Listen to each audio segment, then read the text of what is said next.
Hello all, welcome to our online research group meeting on July 18, 2022. As we were chatting a minute ago, it has been a while that we didn't have a group meeting. We were having research meetings, but this administrative meeting. So I decided to record it. Hopefully we will be able to cover everything in the next 90 minutes. If you have questions, either raise your hand or immediately unmute yourself and fire your question. There are 51 slides, but I will go through them rather quickly. Therefore, I think we will wrap up in 90 minutes or less, with hopefully some time for Q&A as well. So, well, you know me, this is an older picture before COVID times. COVID had a toll on me, but I am still keeping this picture. I will introduce some of you in the coming slides a little bit more formally. Just wait for that, please. I often start with this semi-promotional slide about Carlton University.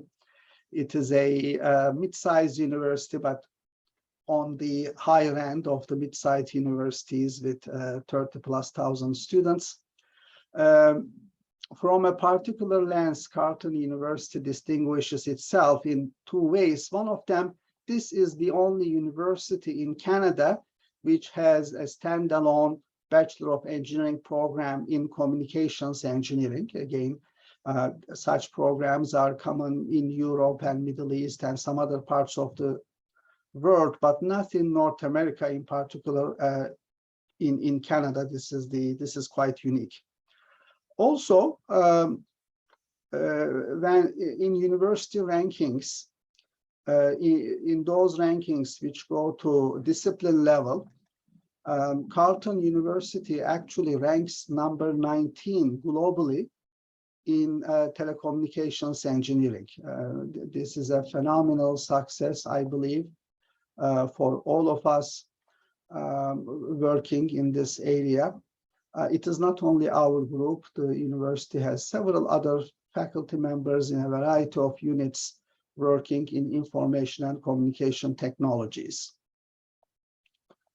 Our research group is large. One of the largest, perhaps in the world, in the area that we conduct research. In particular, when we add our overseas collaborators. And we have three goals. Excellence in research. You will see this excellence everywhere because good is not sufficient. We are really targeting excellence. Excellence in research and also excellence in training. Generally, research output is measured with KPIs, key performance indicators like papers and so on. That is very good, obviously, but it is not sufficient. People, in particular students who are in degree program, graduating from our group, should also have excellent training, a very solid knowledge base, very well-founded in fundamental material, and each PhD student, as I often mention, must master one or preferably two, if not several, analytic tools. And by using those analytic tools, we produce research. The language of research in engineering is mathematics, so these tools are math tools. Whether it is optimization, machine learning, stochastic geometry, random processes, linear algebra, you name it.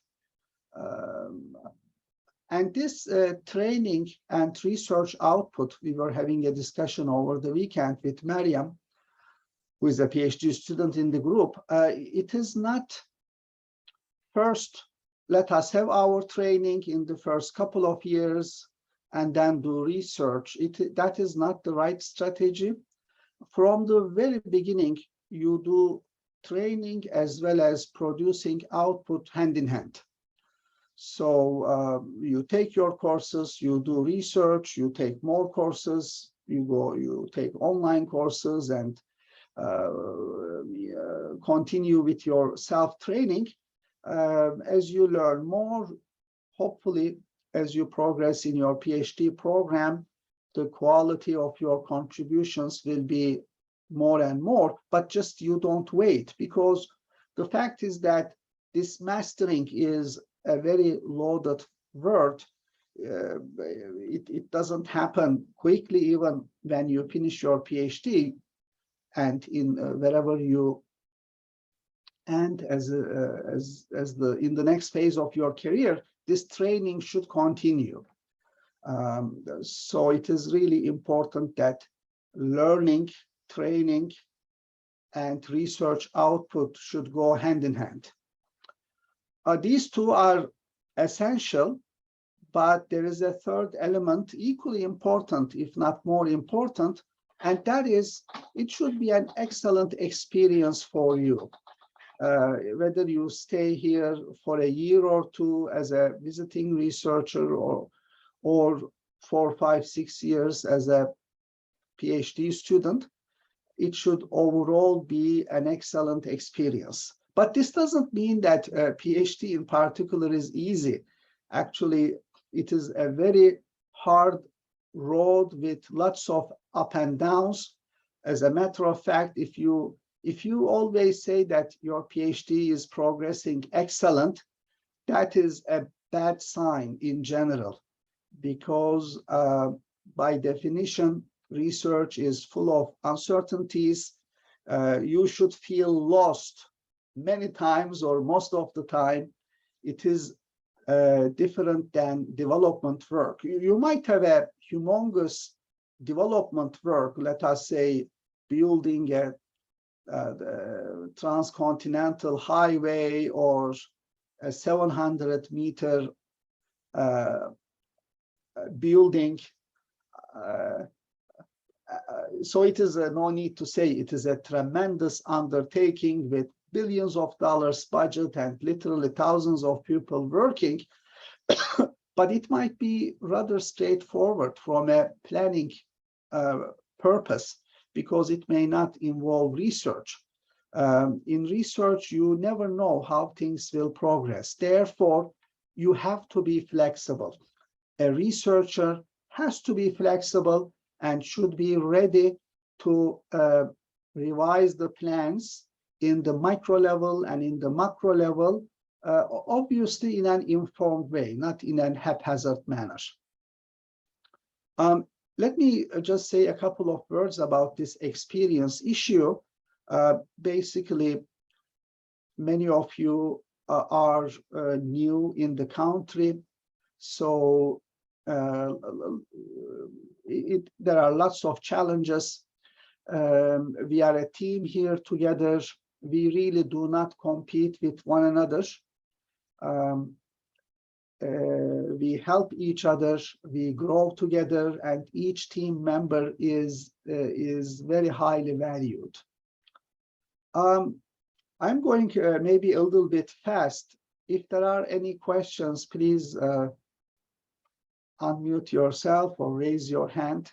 Don't be shy. Okay, I will just continue now, but you can always ask questions anytime. Here are the current group members. We have about a dozen PhD students. I can't see the names at the moment, I mean, who are the participants. So I think this list is based on in a reverse chronological order according to the registration date. Safwan El-Fattani is registered at Ottawa U, co-supervised by Professor Abbas Yongachoğlu, and Nesreen Sharif is also registered at Ottawa U. with my esteemed colleague, Professor Abbas Yongaçoğlu. Nesrin converted to part-time about a year and a half ago. She is working for Dell. Safwan and Nesrin are very close to graduation. Then Aditya Rajasekaran, he is also part-time working for Ericsson. Safwan and Nesrin are working in the systems level with some physical layer touch as well. Aditya is working in the physical layer with some systems touch. Amir Mehrabian is a student at the University of Tehran. The supervisor there is Professor Meryem Sabagian. I am a formal co-supervisor for Amir. His work is on spectrum-related matters.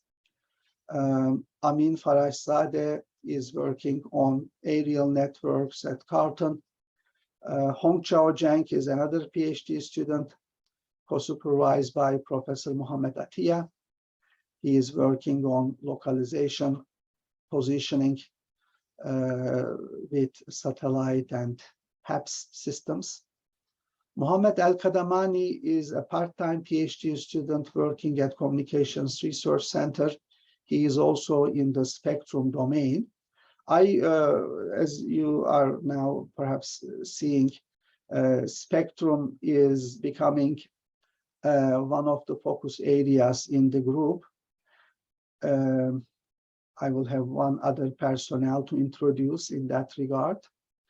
Afsun Alidadi Shamsabadi is a PhD student working on aerial networks. Yin Li is PhD student as well, a part-time student. She has her own consulting company and supervised by Professor Güneş Karabulut Kurt. Zichao Zheng is a PhD student working on faster than Nyquist signaling physical layer issues. He has an unofficial co-supervisor, Professor Melda Yüksel from Middle East Technical University in Ankara. Diraj Batarji is a PhD student in our satellite networking team. Meryem Salamat Mugadasi is also a PhD student.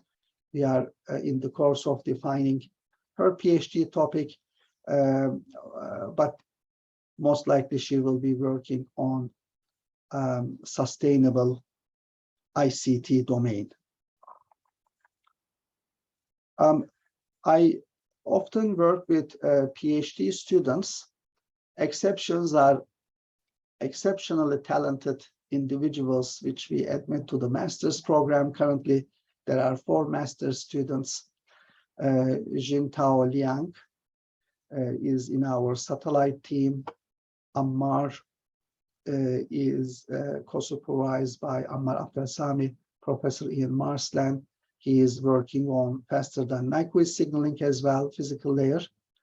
Tuhin Ahmed is a part-time master's student working at Ericsson, and Mohammed Hoseyan is a master's student as well. And he is part of our satellite networking team. Maybe at some other time, each researcher can, not today, say a couple of words about her or his research topic.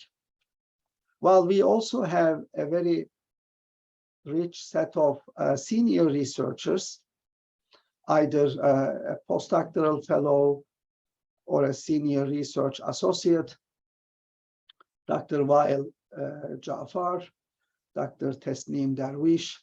Now, I'm just feeling that if I start going into the subject areas, I am getting delayed here. So I will just read the names. Dr. Mohammed Abdelsadek, Dr. Omid Abbasi, Dr. Animesh Yadav, Dr. Izas Chowdhury, Dr. Pablo Madueri, and Dr. Jihan Emre Kement. Among these postdoctoral fellows and research associates, we really cover anything and everything in wireless communications and networking, as well as digital communications in a more generic sense. We also have a very successful visiting researchers program. Carlton University, our group at Carleton, is an international hub for research and innovation. Many of the visiting personnel come for extended periods for a year and sometimes 2 years. Currently, we have 4 visitors. Dr. Ferdi Kara is a visiting PDF/blog professor. However, Ferdi's status will get revised. He will have a more active role in our current projects as well. So basically, he is no different than other PDF personnel. Then, as a visiting graduate student, we have Wei Li Wang from China, Adem Çiçek from Turkey, and Sarosh Ahmed, who has just graduated from he finished his master's in Spain. As you see, it is extremely rare to have this many postdoctoral fellows to be present in a group. Especially junior researchers should take an advantage of this richness and should have interaction with the senior personnel. Actually, our group is very large. The most important benefit, really this is the most important benefit of being in this group, is it is large and diverse. Many research groups will be focused on maybe one domain, like physical layer or signal processing. We pretty much do anything and everything, extending from information theory up to, which is, I don't do much information theory, but in the past we did, up to networking and even higher layers, security, and many, many, many applications. Pretty much in the wireless domain, there is nothing that we do not cover. Now we have a number of group members leaving. Teslim, I'm happy that you joined today. I have already announced this. Teslim has already joined San Francisco University as a tenure track assistant professor. I'm very happy for that. Teslim has been with our group for almost 3 years. Wishing her all the very best. We did excellent work with Teslim in satellite networking. And then, as also I announced, Dr. Wael Jafar is leaving at the end of this summer. Wael has been the most senior PDF in the group, in the sense that he has been with us for 3.5 years. I am also very happy that Wael is moving forward as a tenure track assistant professor in ETS in Montreal. Now I am announcing another group member moving forward in his career, and that person is no one other than Dr. Muhammad Abdelsadik. Muhammad has been with us for more than 2 years. On Monday, August 15th, he will be joining Dell Canada as a research engineer. And I'm very happy again for working with all of them. With Wael, we also did a very comprehensive set of work on many different topics. Wael was also involved in the supervision of very high number of junior team members here at Carleton, as well as in the overseas. Likewise, Muhammad has been a key member of the team in satellite networking domain. He is actually today traveling, therefore he is not with us. I also wish I wish all of them once again the very best. Team members leaving really does not mean that our interaction will stop. All of them are working on multiple manuscripts, actually. Passing them through the review process will easily take a whole year. But in many cases, this collaboration continue for many years and sometimes career long. So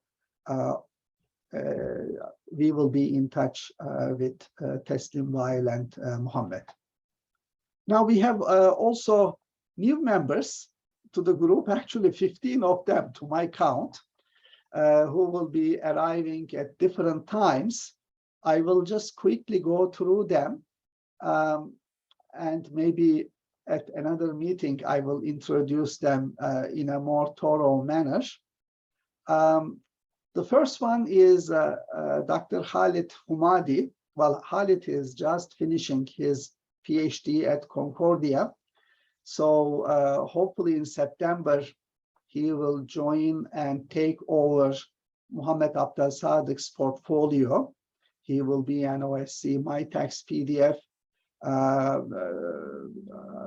Me and Professor Güneş interviewed a set of candidates, and Khalid ranked #1 in our list, and this position will be going to him.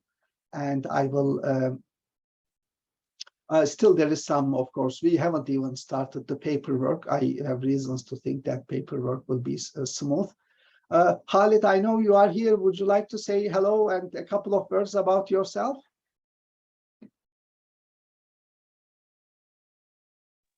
Hello everyone. Hello, Professor. Thank you for introducing me. Actually, I am here. I'm finishing my PhD here at Concordia by the end of this semester.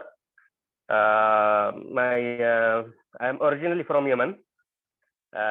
My current research here was titled User-Centric for Future Wireless Network. I received my master from King Saud University in Saudi Arabia, and I worked there on special modulation techniques for massive multi-user MIMO systems. And I'm really happy to join this team and to work with you under the supervision of Professor Halim and Professor Jenny. This is actually it's my pleasure to be with you. Thank you. Thank you, Khalid. Just a parenthetical note here. At the moment, I am not hiring any new PDFs, but just going back to the previous slide, Teslim and Muhammad Abdel Sadiq were MyTax PDFs, and these were projects around one individual postdoctoral fellow for which funding was approved for 3 years, I guess. Sorry, for Muhammad for 2 years, Teslim for 3 years. And when they leave, those positions are supposed to be filled in immediately. Therefore, we didn't make an international search.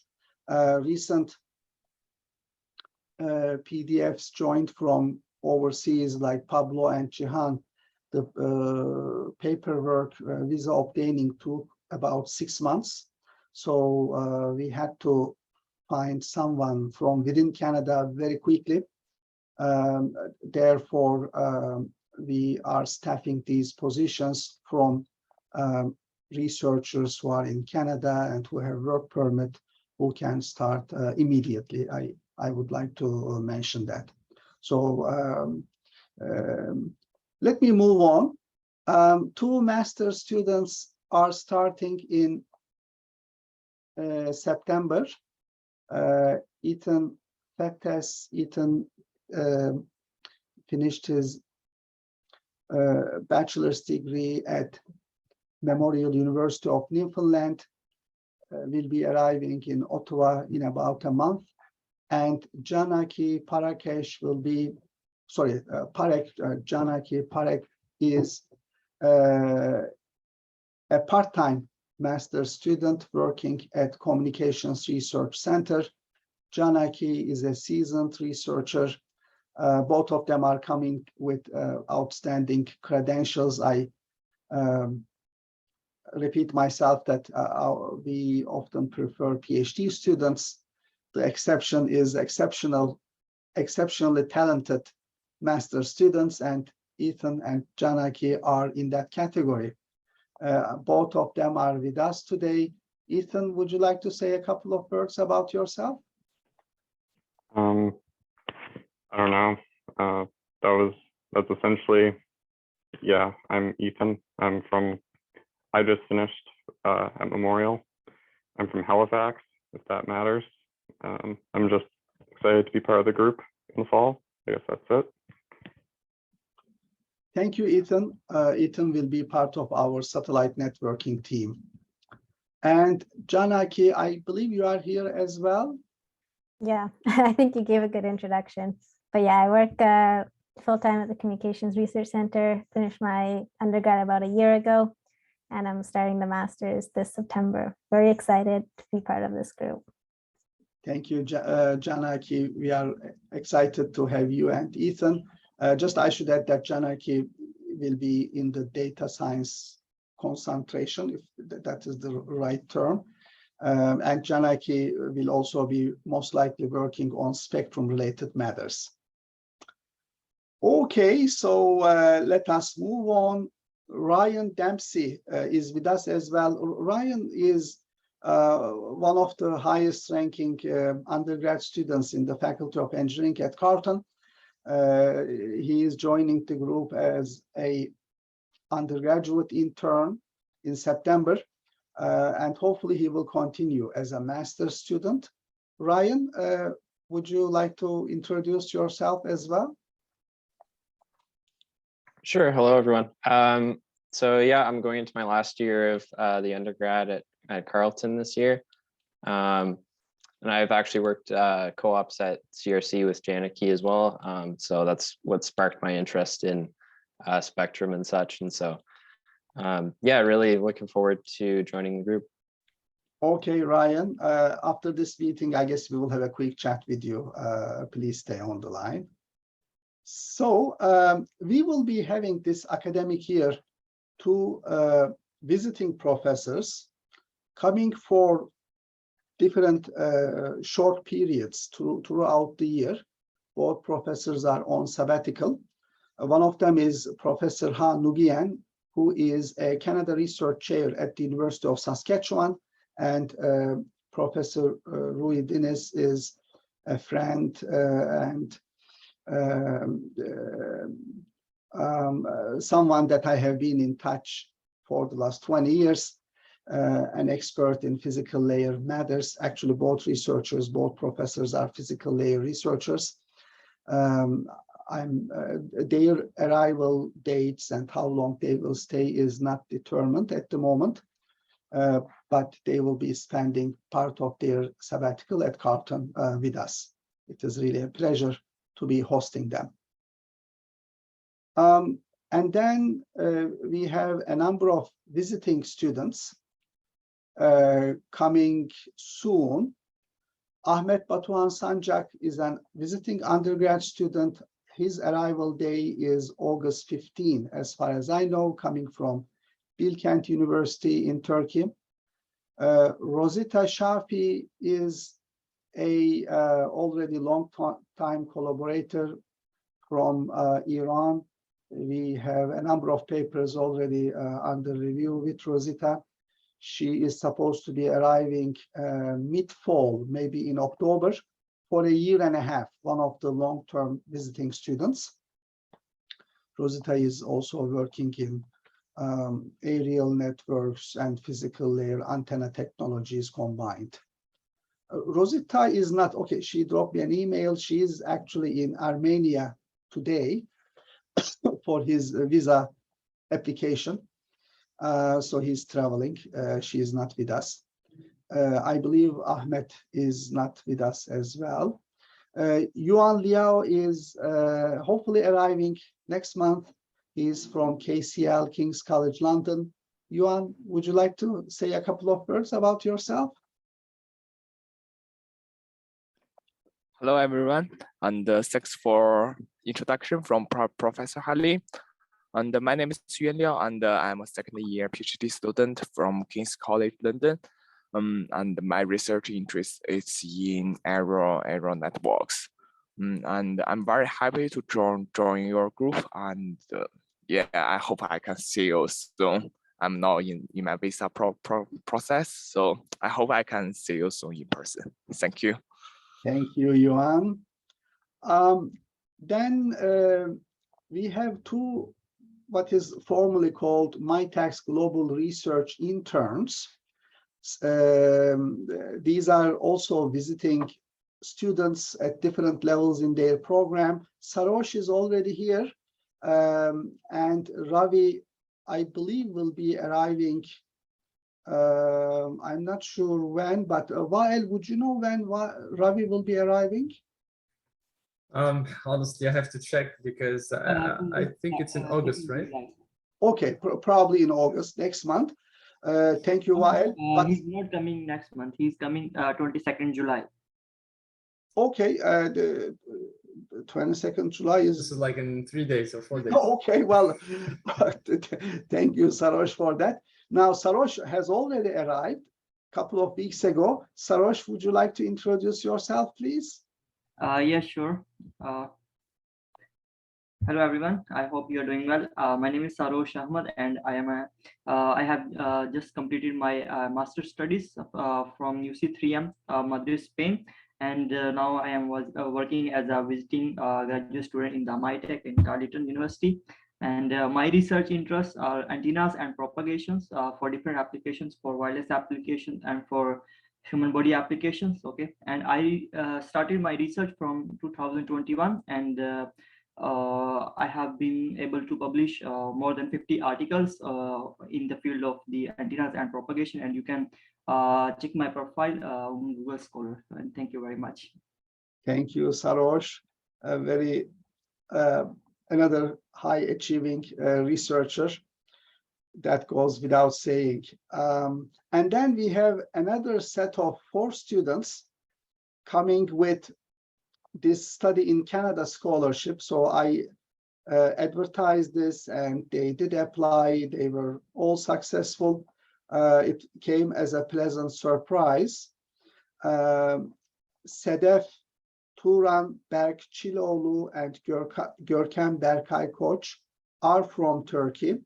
Sedef will be arriving again in the coming weeks, but Berk and Görkem probably at the end of the year or towards the end of the year, meaning like December. And I believe they will be here for about 6 months, each of them. And then we also have Yusra Cheriguen. She is a PhD student in Tunisia. And she, Wael, would you know when Yusra will be arriving? Honestly, I think we didn't see this in the emails. Maybe she's just preparing paperwork for now. Okay. So, Yusra, but she's coming from Algeria. Algeria. Okay, sorry, from Algeria. So actually, these are the pupil researchers who are arriving that I know, and I'm very sorry if I missed anyone. There will even be more personnel arriving. I will highlight them in future meetings. We also have a very broad set of collaborators. I will not get into that, otherwise it will take most of the time. But since 2 of them at least are today with us. Oh, I see Rosita here. Rosita, I thought you are in Armenia today. Yes, Professor. Are you in Armenia? Yes. Oh, okay. No. I came back yesterday. I mean, so how about, is everything okay with visa? yes, that's good. Okay, think it's okay. looking forward to your arrival. I hope. Thank you so much, Professor. Pleasure. I also would like to just very quickly introduce two people here. I'm looking at the participant list who are in many ways part of our group as well. And as collaborators, one of them is Dr. Omar Maraka from KFUPM. Omar, would you like to introduce yourself as well? Okay. First, thank you for this meeting. I am Omar Maraka. I published with Professor Halim multiple paper, especially with Aditya and Hamza Sukun. My research interest is physical layer security, physical layer, and I published some papers about the integration of NOMA with the new technologies. And this is my research interest. Glad to be with you. Thank you, Professor Halim. Thank you, Omar. Omar finished his PhD recently in spring 2022 with flying colors at KFUPM. And who knows, maybe at some point he will be formally part of our group. I would be welcoming that. Yeah, I am hunting for PDF, and let's hope I get something soon, inshallah. Thank you. Thank you. Yes, Omar. I also would like to request Parisa if she would like to introduce herself. She's also a collaborator from Iran, and hopefully we will have the pleasure of having her at Carlton as well at some point as a visiting researcher. Parisa, are you there?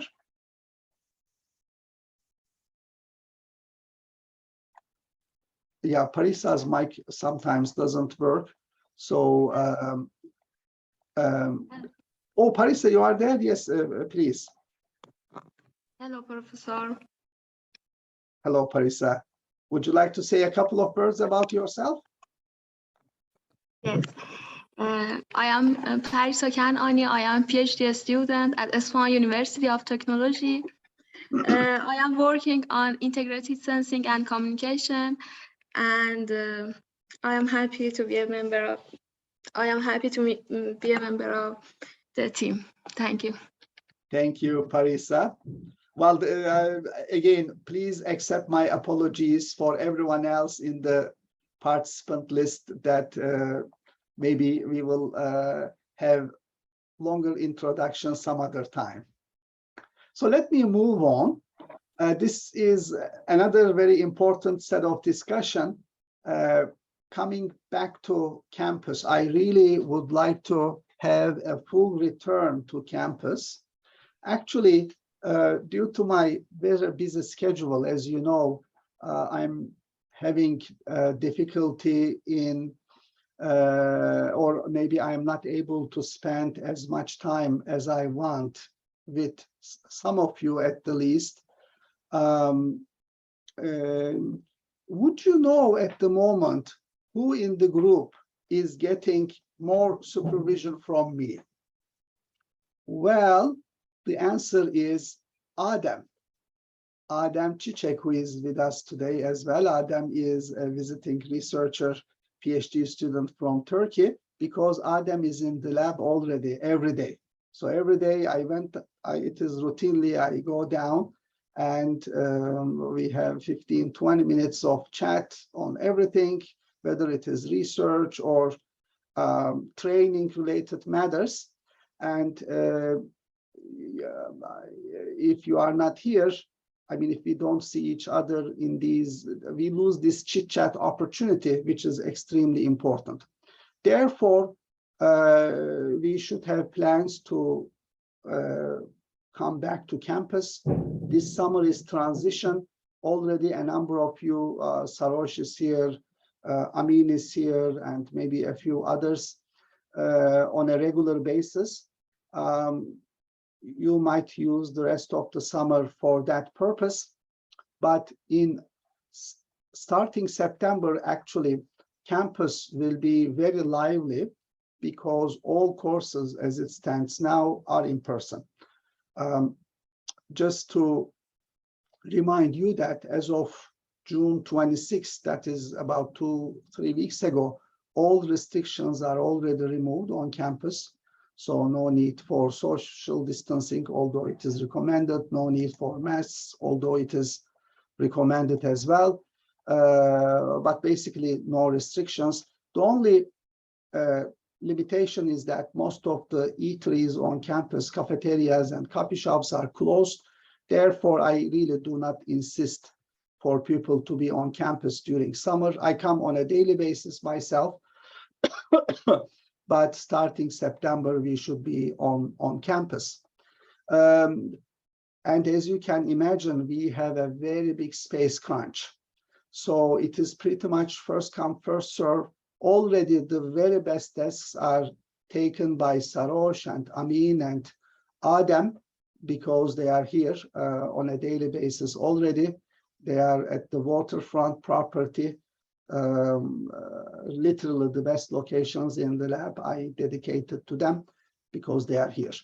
So if you don't have space on campus, let me know. We might need to find some creative ways to accommodate everyone because of the 15 new people coming at different times. But anyhow, that's an ongoing discussion. Now, having said that, I would like to continue with at least some of our research meetings in the online mode because we have quite many international collaborators and people from industry as well, like Janaki. So in fall, most of our meetings will be online. For winter, I will reassess the situation. Flexibility is one of the key terms in our group. I continuously assess our mode of operation in a variety of ways and adapt to the circumstances. So at the moment, the best way that, as far as I am concerned, is that we are back to campus in fall, but research meetings will continue online. So what type of group meetings we have? I would like everyone to get most out of this. You know, our group is in many ways like a department. So much activity is happening, but some people, I'm, looking at the participant lists here. There are a number of group members who are not here in the meeting, and it is a big loss actually. We have to attend the meetings as much as possible. So group meetings, the type of meeting we are having today, that is non-research administrative meeting, we will typically have those once every month, although I have to admit that this is the first one for the summer. And then the other set of meetings are the working group meetings. We have currently 3 working groups, and this structure is working in an excellent manner. There is some sort of overlap between the working groups, but not that much. One of them is on advanced physical layer and signal processing techniques. Ferdi is the admin lead of that. Then we will have aerial and HAPS networks working group. Omid and Animesh are currently the admin leads, but maybe I'll talk to them and one of them might carry. There is no need, as I will go, I will emphasize later, I will try to minimize duplicate work. But at the moment, both Animesh and Omid have been successfully leading the working group. And in satellite communications and networks, it has been Mohammed Abdel Sadiq, but Pablo will be taking over very soon as Mohammed is moving forward to industry. These meetings often feature guest speakers, but sometimes they are open meetings for discussion, highlighting recent developments, talking about publications, news items, and so on. So as I say, I continuously revise the work of the operation of the group. And actually, these online meetings were a phenomenal success. Most researchers, professors, and colleagues everywhere complain about the COVID times, but despite many, of course, disadvantages and negative impact, during the pandemic times, our research enterprise has grown substantially because we were able to use the online means very successfully. And again, we are continuously changing for the better.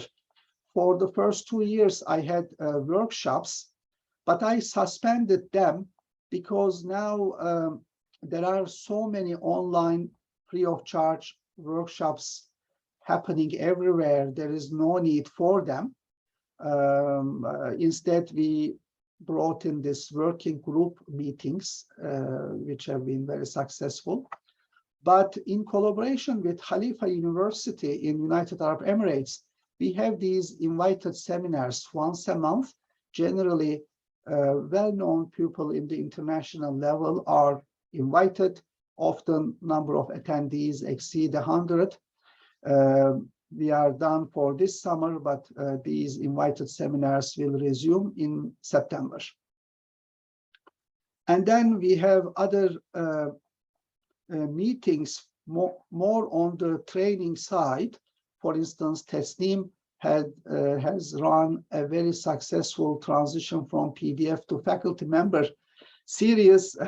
We have a tangible data for the success of these meetings because Tasneem and Wael are becoming faculty members. Tasneem has already become, and last year 2 other members of the group, Dr. Sahabul Alam and Dr. Jean Daniel, became faculty members. So in 2 years, 4 persons moving to tenure track positions. It is again a great success. This year, I am looking for a candidate to take over starting September, transition from PDF to faculty member series. If there is anyone interested, just drop me an email. We also once in a while have other themed events like pros and cons of teaching. This is for, of course, senior personnel. Teaching takes away from the research time, but when done with some care, it might be enriching as well, looks good in the CV, especially if you are targeting academic positions, and some income opportunity as well. And obviously, we have research meetings with individual team members, whether PDF or PhD or master's students. These are continuing in a not in a rather, in some cases, irregular basis. For instance, if there is a project deliverable or important presentation coming up, we might have 2-3 meetings in a week, totaling maybe 5 hours with one team member. And then it might be sparse between those incidents. And then actually junior researchers meet with senior researchers without me as well. So the bottom line is lots and lots and lots of meetings are going on. Make sure that you are part of these meetings. If you are not, you are missing a lot.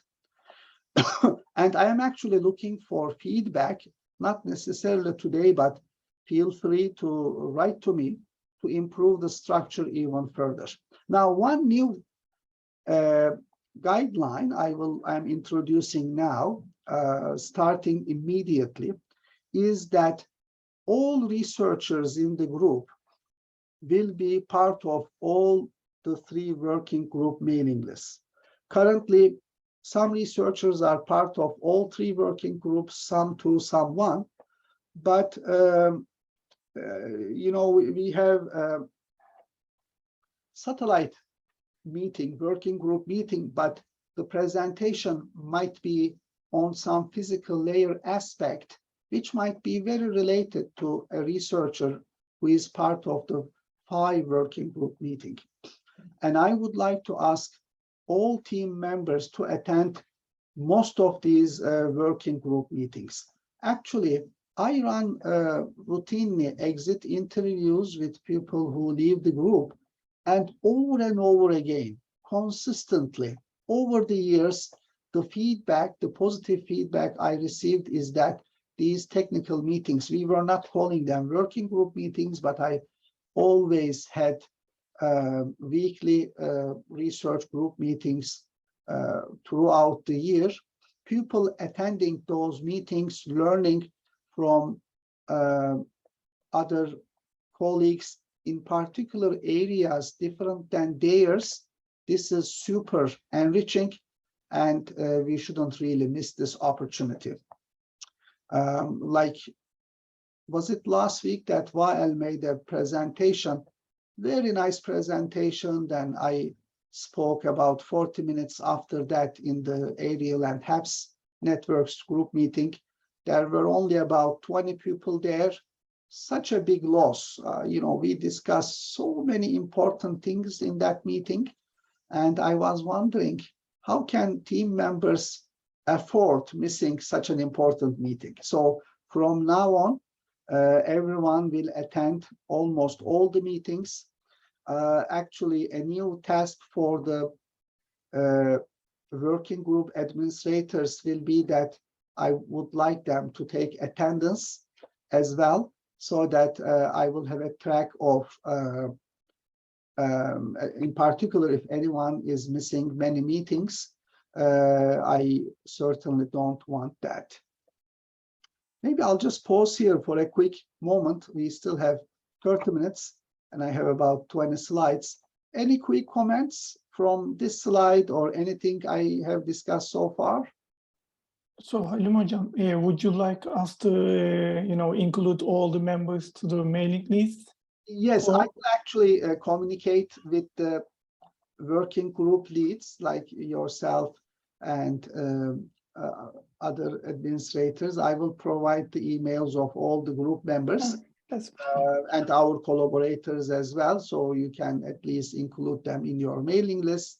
And then people who are at Carlton, who are kind of formally with us, we will track actually their attendance, not you know, our overseas collaborators. People like Dr. Omar, it is absolutely to him, for instance, to attend or not, but for good reason. I'm observing with great pleasure that Omar is attending most of the meetings more regular than my graduate students at Carleton, and that I will, inshallah.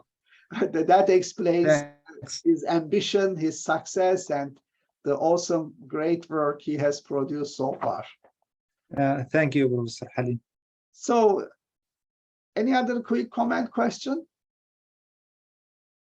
So let me continue, and I'm sorry for putting some of you on spot. I hope you don't mind. This is a friendly discussion. So just a parenthetical remark. Over the weekend, I had discussions with Ferdi and Omid in this regard.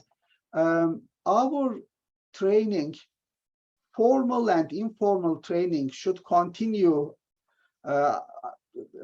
I am about to say until we retire, but it's really lifelong. We always learn. So if we take the example of a graduate student, it doesn't end after you take the few courses which are part of the degree program. Actually, in our group, the rule is that full-time students, I exclude part-time students because taking courses is a bigger challenge for them due to their work commitment, but full-time students must take 5 courses, not 3. And pretty much everyone in the group are taking at least 5 courses. And those courses are not limited to OCIEC. We have also OCIX, Ottawa Carleton Institute for Computer Science, and also Ottawa Carleton Institute for Mathematics and Statistics. Some of those courses are, say, in math, really service courses, even in the graduate level, that is for students, especially from outside mathematics. They have optimization, machine learning, you know, those kind of courses. I always give a student, a former student, Dr. Ali Reza Sharifian, he took 4 courses only on optimization, in addition to other courses he has taken. 2 from OCIEC, 1 from math, 1 from OCIX. Mastering a subject doesn't happen with one single course. This is, again, several courses. As a matter of fact, since we work on very broad list of subjects, some of you might be coming with different backgrounds. And in order to fully appreciate the group, it is really very smart decision to take courses. I always here give Dr. Teslim as an example. Her PhD is from computer science. When she came to Carleton, she took 2 courses, graduate courses, and one of them was my course on wireless, and she did a great job. And I'm sure this contributed her learning from a different perspective. For instance, Cihan Emre is coming from a networking background. He should take my wireless course in winter 2023 for credit, and basically others as well. Just a parenthetical note, 4th-year undergrad courses, even those might be a possibility. We can discuss these on a case-by-case basis. Taking courses take time, but it is a good investment. I really encourage you all for that. It is big enrichment. You know, I wish I have time and opportunity to take courses myself. Every sabbatical I intend to take one of our own Carleton courses for credit, but for a variety of reasons, it doesn't happen.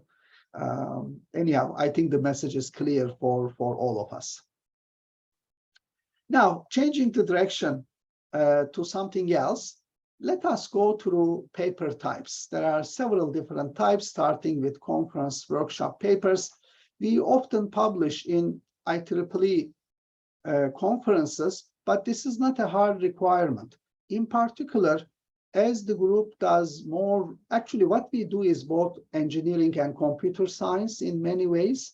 So I would like to extend to ACM, SIGMobile, and other platforms. I think from our group, there were very few Infocom papers, for instance, and no papers in conferences, ACM, SIGMobile conferences like MobiHawk, Mobicom. Generally, these cater to computer science domain. Dr. Teslim would know well, but these conferences are extremely competitive. Some of them, believe it or not, have acceptance rates single digit, and papers are 10-page long. In any event, they have very high impact factor, meaning that great citation opportunity. I think as a group, we should, our work indeed covers those domains, so we should target those venues as well.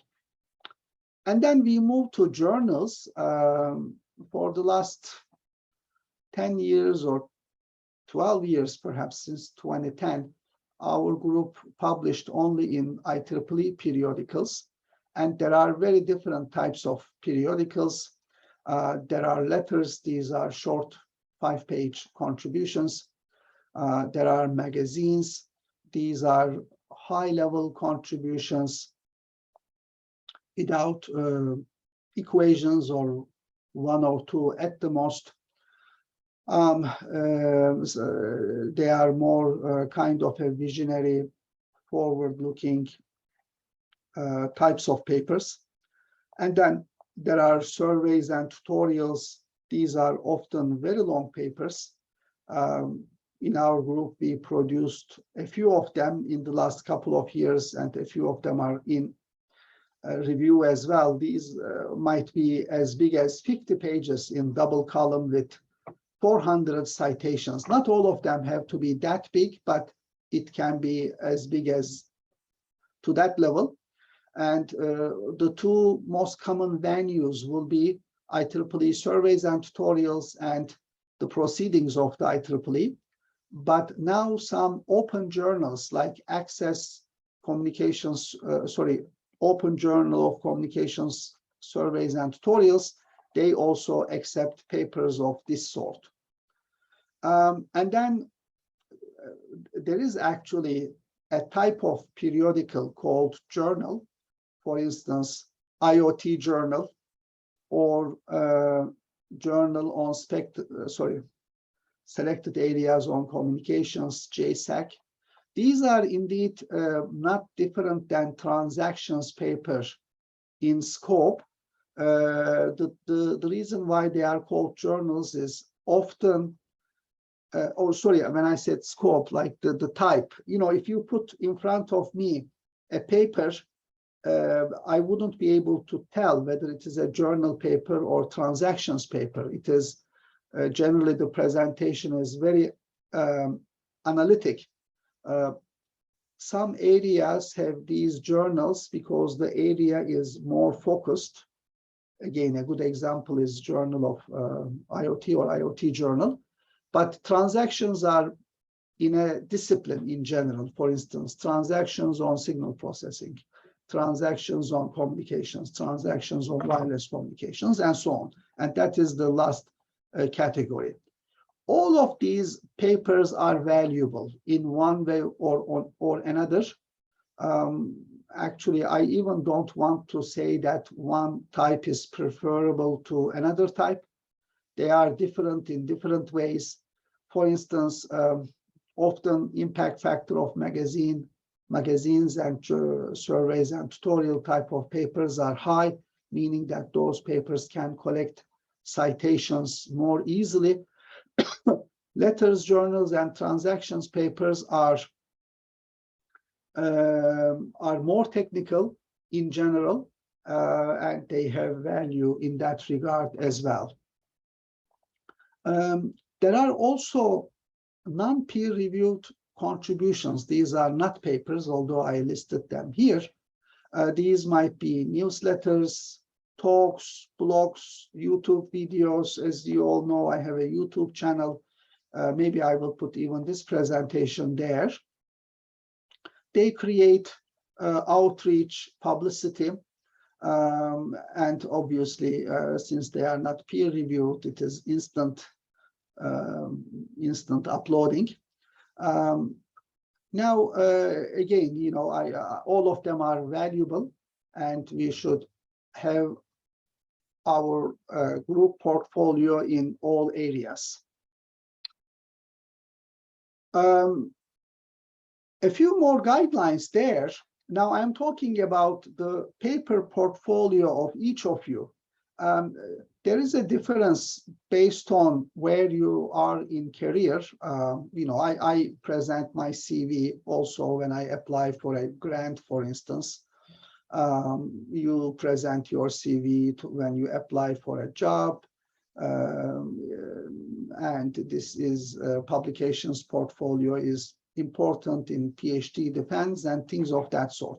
Now, one generic guideline is that if you are doing well, something valuable, and all the papers in the previous list are valuable, I can only say that continue doing that and do even more in that category and try to do even better based on your experience.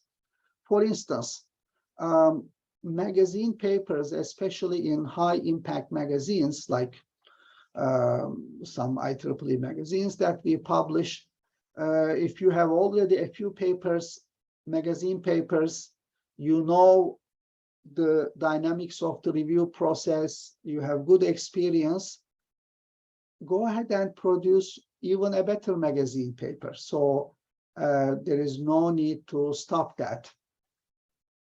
Having said that, diversification in portfolio is also very important. So if someone has only or predominantly magazine papers, then actually it doesn't look good. This is interesting to observe. Each magazine paper is extremely valuable, but if your portfolio is only magazine papers, then you might be missing something. Actually, this goes even to transactions paper. The importance of transactions papers goes without saying. It is the king and queen of all papers when it comes to technical content. But transaction papers may be less accessible. You must have read my email from yesterday. I think it was number 10 in Reasons to Celebrate series. I was highlighting a paper from a group, from our group. I think it was a TCOM paper. It has only a few dozen citations. It is, on the other hand, extremely valuable because it has tremendous impact in many disciplines. People in economics, in astrophysics, and so on cite the paper. It is, again, phenomenal. So you would want, if it's not easy, of course, that type of papers, but it is also good to have good citation records because people are paying attention to that. And in order to have that, these survey papers and magazine papers are important. So let us make sure that each of you have a diverse set of publications. But when it comes to PhD students, that is less of an issue. PhD students should focus on mainly technical papers, especially transactions papers. Transaction papers is the most important paper category when it comes to PhD studies. I'll just, okay, maybe I'll just stop here for a moment. I'm just being vigilant of time, but I think we will be done in 15 minutes. Any comments, questions from this slide or things I have said earlier?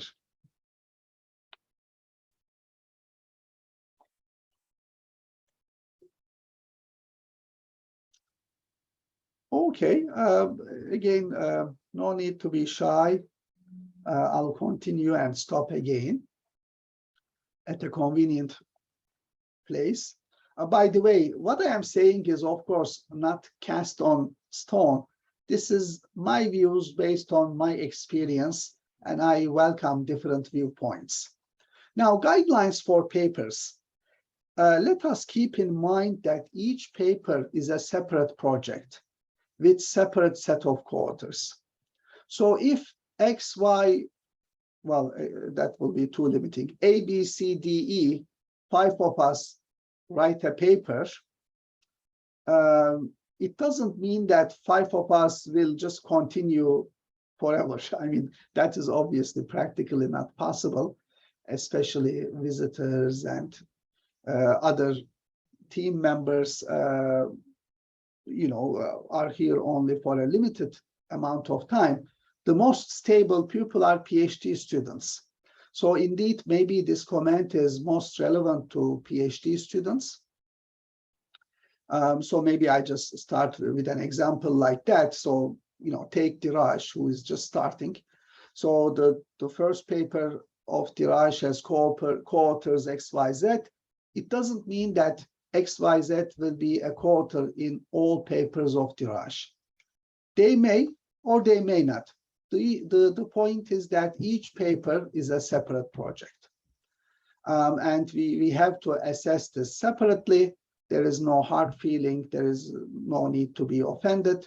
Really as simple as that. This is the case in industry as well. Those of you, I guess, for instance, Janaki would know this. If she is working in a project with a colleague, it doesn't mean that throughout her career at CRC, Communications Research Center, Canada, she will have to partner with that colleague in future projects. Okay, now co-authorship is extremely valuable, in particular when it comes to a transactions paper.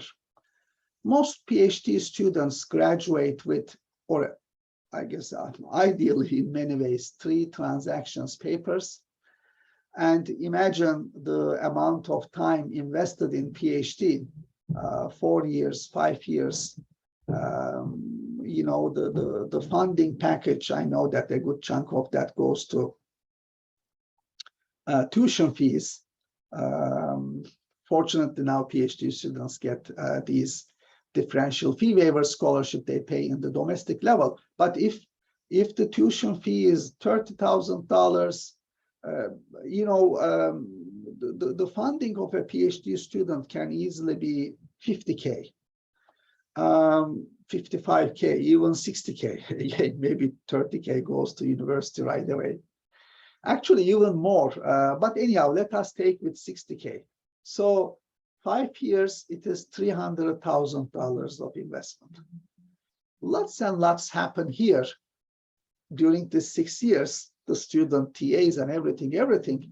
But eventually, the most valuable products are thesis and 3 transactions papers. 300,000 divided by 3, the value of a transactions paper is $100,000.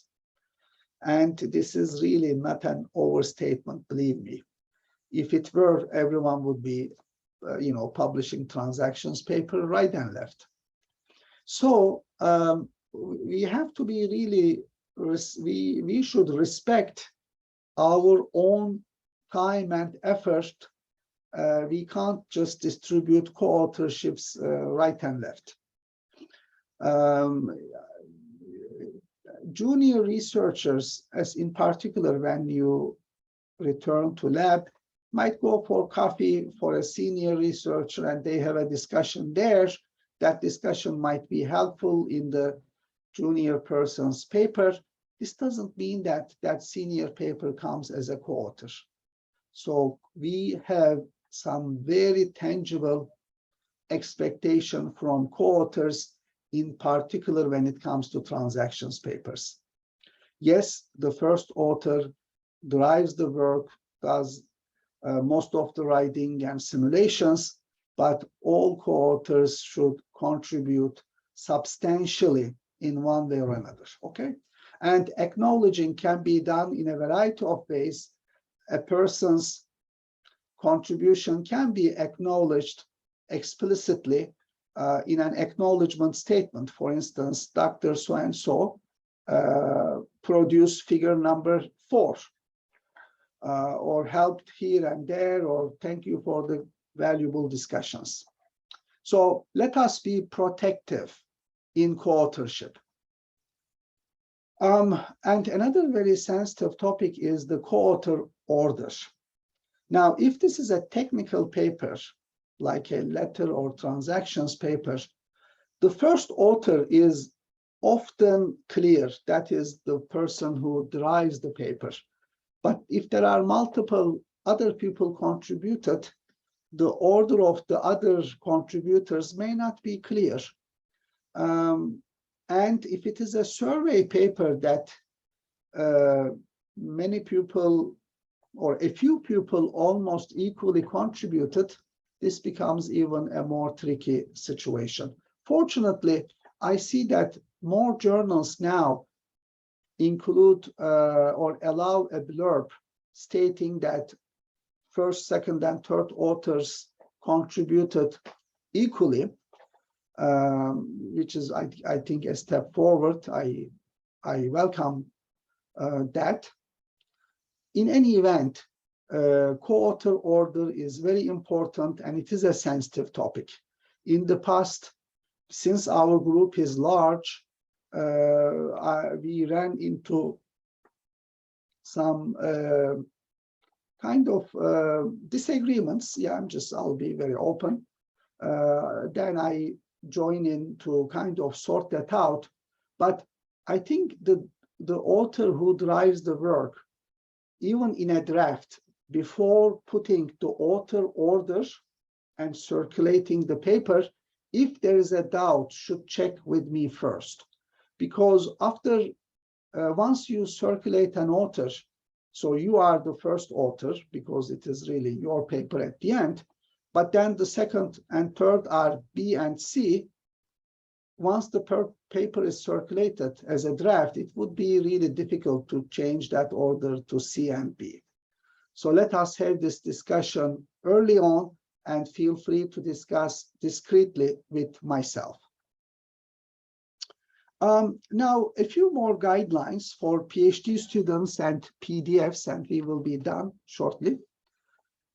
Once again, I repeat, because of its importance, there are lots of PhD students here.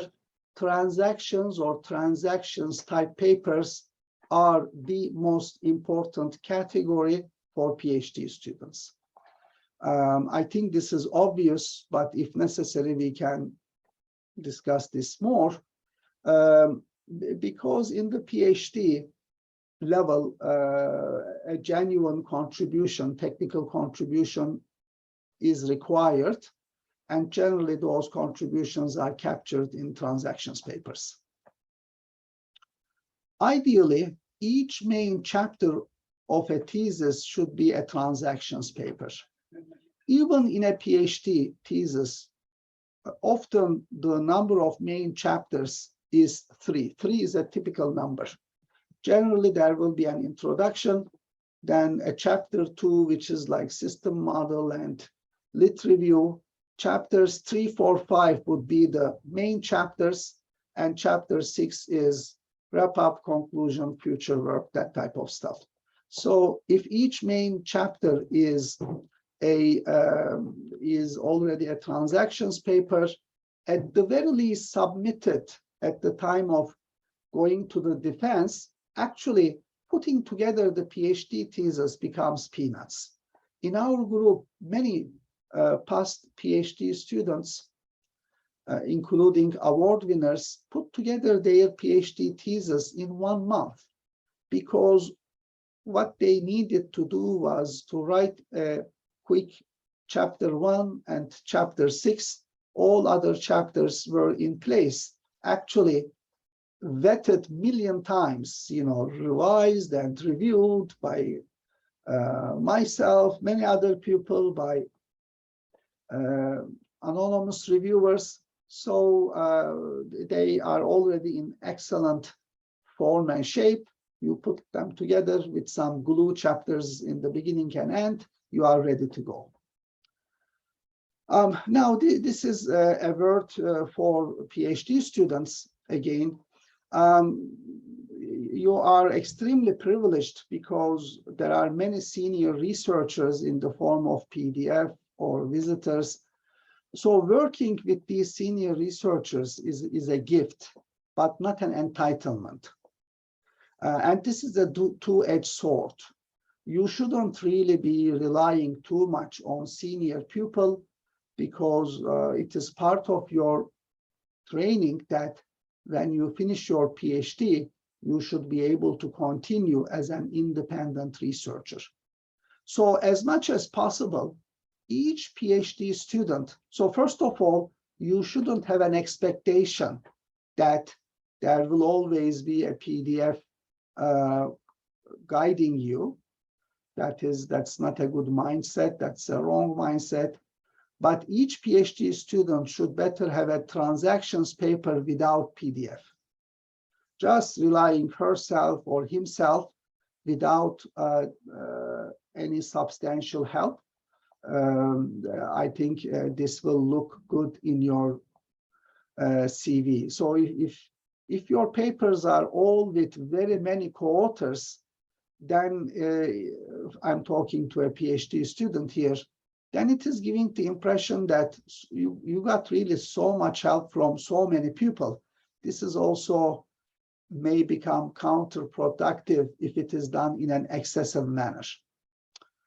And then going to the PDFs, the last 3 slides or 4 slides.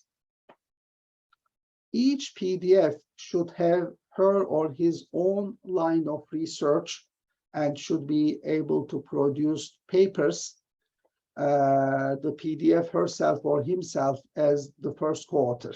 So in which case he or she is a driving person. And I believe in our group, most PDFs achieved this big success. You know, look at Vaya's portfolio, look at Teslim's portfolio, look at, you know, all these PDFs have several papers in which they are the first author. So when they go to job interview, these papers, I was helping PhD students, but these, they are my papers. I am the first author, okay? This is extremely important. So each PDF should allocate some time for solo research. And then obviously you will also be involved in supervision, which means that these are the non-first author papers. Obviously we have lots and lots of papers of this sort. This is also good that during your PDF years, you are involved in supervision. This is big enrichment, but both of them should be there. Now, since the group is big, it is like a department, I would need your help in more and more administrative work, not necessarily 1/3, 1/3, 1/3. This might be even different for different PDFs and at different times of the year. For instance, I think one person who did this very well is Wael. Wael has papers, again, first authored, non-first authored, but he wrote several proposals for the group, and he actually recruited students. He established research collaborations himself. He has his own small group within our group, actually. Yeah, I think this goes to other people as well. You know, I just don't want to give too many examples because of time-wise, but I am happy that each and every PDF in the group is actually doing all the three.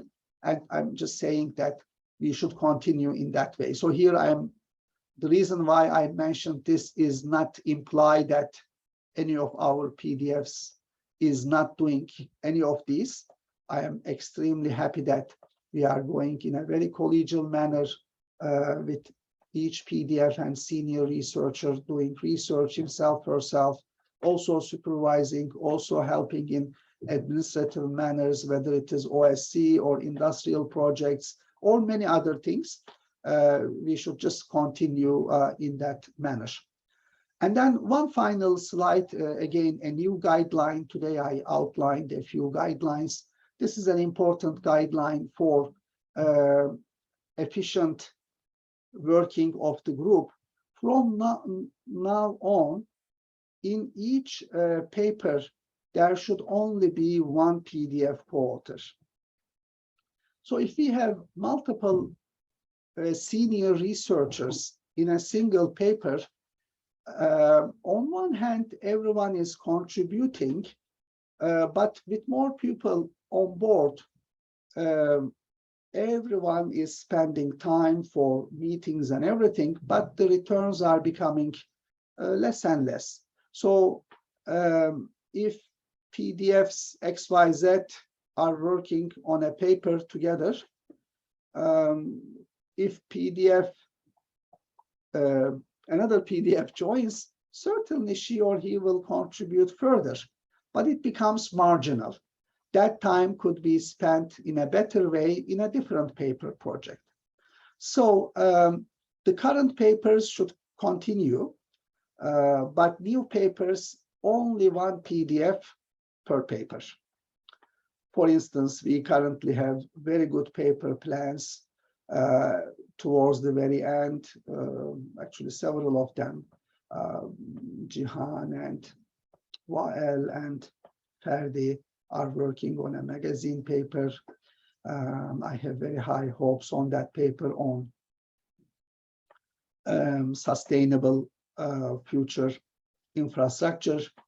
Animesh and Omid has a paper with Rosita, almost finalized. So these papers should come to an end with the current authors. And actually, as we know, these papers you submit, and often we have to try a few times. So even these projects which are under development, it might take a year to finalize them.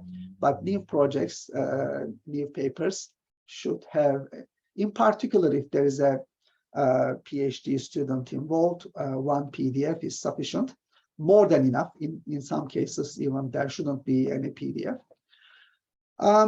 Anyhow, I think the message is clear. We would like to be as efficient as possible. These conclude my remarks. So I stop sharing. It is already 12:30 in Ottawa, but those of you who can stay for 10 more minutes, I am available. We can have a quick Q&A. Any comments, remarks? Oh, I should just say that for this last point about better do not have multiple PDFs on the same paper. Exception is if we decide to write survey papers. So if there is a 50-page paper, I think it is fair enough that multiple authors should collaborate. Yeah, so I was more talking about technical papers. Hocam, so for the last point you mentioned, it's about mostly if a PhD student is involved, right? Including that, but even more. Yeah, actually, we had a plan with the Animesh, writing a paper on a concept we already talked about, but as 2 PDF, it's a restriction, or we can... Let us discuss that. Here, the thing is that, our group produce so many papers. Let us say that in a particular time, 10 papers. But then we look at authors. Actually, 20 people involved in those 10 papers. So it's like cheating, really. It is many papers, but multiple authors. I think that is not necessarily a good practice. And it is becoming inefficient. This is like in any industry project as well. Again, I see Janaki camera on because she's in industry. In any industry project, you can always have another person, and each person will add. But then you are taking away from those persons' time. They could have done other things. So each PDF is a trained resource. She or he can lead an initiative. There is no need to have multiple of them in the same project. Thank you, Ferdi. Other comments, questions? Then I will actually stop recording. Thank you very much for this discussion, and we will have more of those later.